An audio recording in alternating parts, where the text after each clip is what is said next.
ახალციხეში, სადაც მუნიციპალიტეტი 3 მილიონ ლარზე მეტი ღირებულების ახალ სამუსიკო სკოლას აშენებს, მშენებლობაზე დასაქმებულ ხელოსნებს ხელფასების მიღება უჭირთ. ინფორმაცია ჩვენს რედაქციას ორმა ერთმანეთისგან დამოუკიდებელმა წყარომ მიაწოდა. სამუსიკო სკოლის მშენებლობა, რომელიც ქალაქის კულტურული განვითარების ერთ-ერთ მნიშვნელოვან ინიციატივად არის შეფასებული, გარკვეული პერიოდი შეჩერებული იყო. აღნიშნულის შესახებ ერთ-ერთი წყარო გვიყვება, რომელმაც ანონიმურად დარჩენა გთხოვა. მისი ინფორმაციით პროცესი მას შემდეგ განახლდა, რაც მუშა ხელი შეიცვალა.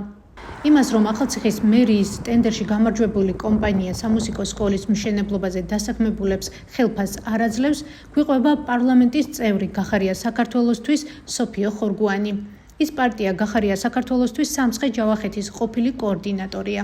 სოფიო ხორგუანი გვეუბნება, რომ მუშები სარგოს რამოდენიმე თვე ვერ იღებდნენ, რის შემდეგაც სამუშაოს დატოვება და სხვა ობიექტზე გადასვლა მოუხდათ. ჩვენ ამ კონკრეტულ დასაქმებულებთან დაკავშირება ვცადეთ, თუმცა მათ საჯაროდ საუბარი არ სურთ.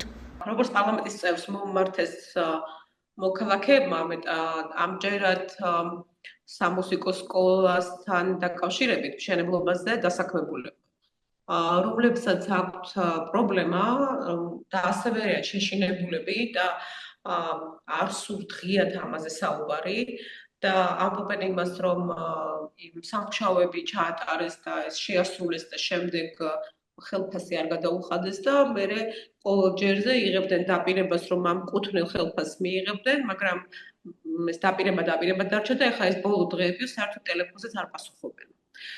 ეს არის ის, რასაც მე მეუბნებიან ეს მოქალაქეები. ეს სამწუხაროდ არ არის პირველი შემთხვევა და ასეთი რაღაცები ხდება არამხოლოდ ახალციხეში, ან ჯავახეთში იყო შემდეგი ასეთი შემთხვევაც იყო. ესეთი შემთხვევები მთელი საქართველოს მასშტაბით არის. ძირითადად ხდება ხოლმე ესეთი, როდესაც არის სახელმწიფო შესყიდვების დროს ტენდერში გამარჯვებული კომპანიები, რომ არ უხდიდნენ მოქალაქეებს ანაზღაურებას. და რეალურად ეს იმასაც ადასტურებს, რომ ძალიან ბევრი სწორედ ესეთი სახელმწიფო შესყიდვა და ტენდერი კორუფციულად შედგა. ამას უკვე ქართული ოცნებაც აღიარებს, რომ ძალიან ბევრი ასეთი შემთხვევა იყო. ჩემთვის ყველაზე სამწუხარო აქ არის კიდემის, რომ ამ ადამიანებს ეშინიათ საჯაროდ საუბრის. სამართლებრივი გზების გამოყენების, სასამართლოს გზის ეშინიათ, იმიტომ რომ რაღაც ზოგიერთებს ყავთ რაღაც ოჯახის წევრები, რომლებიც არიან რაღაც საჯარო სამსახურებს რაღაც დაკავებულები. და ეს შიში რომ სამ პრობლემას შეუქმნიან სამსახურებში მათ ოჯახის წევრებს, ეს შიში არსებობს. სამუსიკო სკოლის მშენებლობა ამ ეტაპზე შეუფერხებლად გრძელდება. პროცესი ჩვენ დღეს გადავამოწმეთ და კომპანიისა და ყოფილ დასაქმებულებს შორის შესაძლო ურთიერთობის მიზეზების გარკვევას ადგილზე შევეცადეთ, თუმცა კამერის წინაშე არავინ საუბრობს, ხოლო კომპანიის შპს ბიელის წარმომადგენელი ადგილზე არ დაგვხვდა. შპს ბიელთან დაკავშირება ჩვენ ოფიციალურად მითითებულ ტელეფონის ნომრებზე ვცადეთ.